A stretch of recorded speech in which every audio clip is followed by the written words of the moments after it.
Hello students, welcome to YP Computer Classes. Today's topic is strings in Java. We will learn about strings of Java and cover the following topics. Topic number 1, what is string and character? In second topic, we discuss about string and character initialization. In third topic, string input using scanner class. And fourth one, string input using BufferedReader class. Now, what is string? So, string is a set of character. Means collection of characters is called string. Next देखते हैं string initialization. तो अगर हमें string initialize करना है तो किस तरह से करेंगे? First we make a string variable str is equal to hello java dot हमने जो hello java dot is a string जिसे हमने असाइन किया है str वेरिएबल के अंदर इसको इंडेक्स पोजीशंस के बेसिस पर मैपिंग कर लेते हैं तो each and every character starts from each and मतलब first character start from 0 and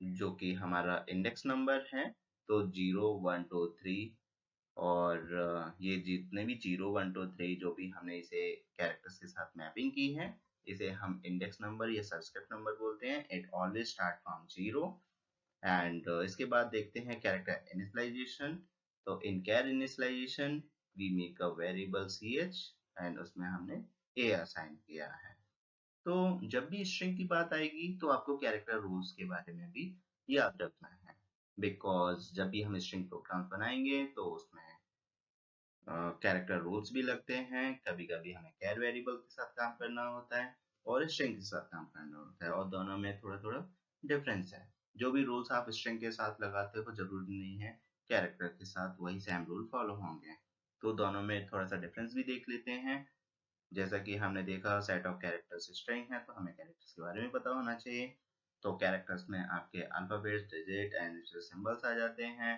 it must have only one character it includes within single inverted quotes but string encloses within double quotes character के example में alphabet digits and symbols आ जाएंगे और string में इन्हीं को हम collect कर लेंगे ओके नाउ नेक्स्ट डिस्कस करते हैं string input using scanner class तो इसे हम एक एग्जांपल के थ्रू समझेंगे सबसे पहले means we are making a program here to show the working of input in string using scanner class so first we import a package java.util.scanner now we are making a class str underscore input public static void main this is the main method from where program execution starts.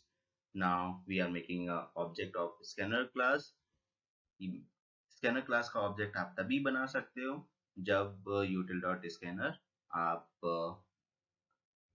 Package import करोगे then उसके बाद हमने एक message दिया system.out.println method के through enter a string then sc.nextLine तो हमें समझना है sc.nextLine तो नेक्स्ट लाइन क्या है next line is a method which has to get the sentence या string so in str we are getting a string at runtime and by using next method so we have two method next line and next method has to get a word and this has to get a sentence and third one enter a character तो character gate करने के लिए sc.next.charAt function हम use करेंगे charAt 0 means next है आपका word gate हो जाएगा और ये उस पोजीशन से 0 लेटर मतलब 0 पोजीशन पे जो लेटर है वो निकाल के दे देगा तो ch के अंदर फर्स्ट लेटर आ जाएगा जो कि कैरेक्टर होगा ओके तो हम इसका डेफिनेशंस देख लेते हैं सभी मेथड्स का next line use to get a sentence और string next method use to get a word ये सभी मेथड जो है स्कैनर क्लास के मेथड्स हैं ओके तो next dot charAt 0 use to get a character ये तीनों method each and every program में जो भी आप स्ट्रिंग के प्रोग्राम्स यूज करोगे उसमें यूज होते हैं अब नेक्स्ट देखते हैं string input using buffer reader class. इसे भी एक एग्जांपल से समझेंगे। इसमें जो पैकेज यूज होगा java.io.asterisk एंड प्रीवियस वन में हमारे यूज हो रहा था java.util.scanner। ओके, तो इसमें भी हम str input नाम से एक क्लास बना रहे हैं, publish static void main.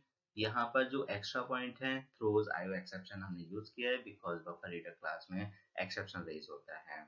Okay, और इसका बफर रीडर क्लास का हमें ऑब्जेक्ट बनाना है। तो ऑब्जेक्ट बनाने के लिए लाइन आपका रहेगा buffer reader br equal to new buffer reader new input stream reader system dot in। Then after that we print a message, enter a string, then string str is equal to br dot readline। तो यहाँ पर method है readline। okay, readline method has to get a string and in scanner next line था हमारे पास। तो यहाँ पर readline है और कैरेक्टर एंटर करने के लिए we have a read method, but read method gets the numeric value, that's why we need to convert it into char। so this is a conversion code here। okay, now we check methods। readline method, uh, it is a method which has to get a string at runtime using object of buffer reader class। okay, now read method is जैसा कि मैंने अभी बताया ही था has to get a character from the keyboard but it returns the ascii value of the input character।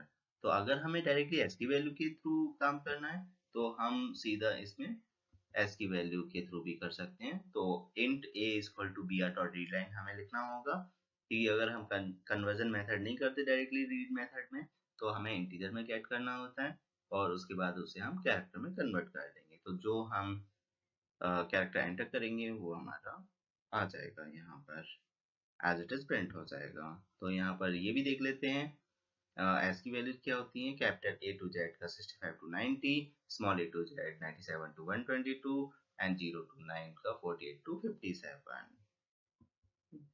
Thank you for watching this video. Please subscribe my channel to get more videos related to Java।